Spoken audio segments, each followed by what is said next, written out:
Hello, ladies and gentlemen. Today we'll present you a scene of our book B.Ballas. It's on page 117.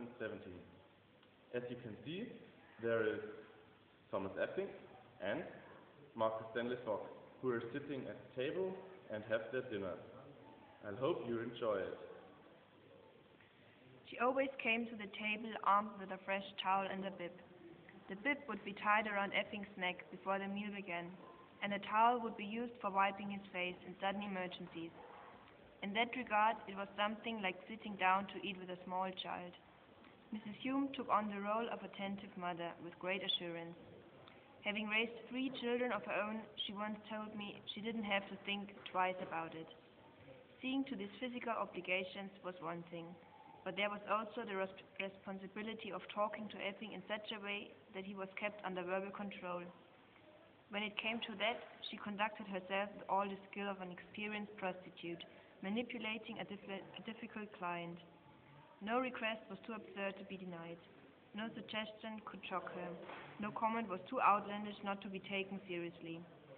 Once or twice a week, Effing would begin to accuse her of plotting against him, of poisoning his food, for example, as he contemptuously spat out half-chewed bits of carrots and chopped meat onto his plate, or of scheming to rob him of his money. Rather than take offense, she would calmly tell him that all 3 of us would soon be dead, since we were all eating the same things. Or else,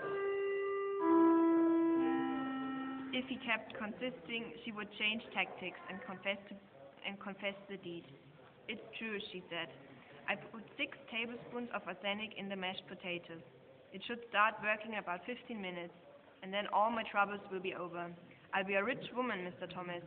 She always called him Mr. Thomas. And you'll be rotting in your grave at last.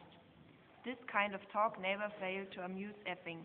Ha, he would blurt out. Ha, ha, you're after my millions, you greedy bitch. I knew it all along. Next it will be furs and diamonds, won't it?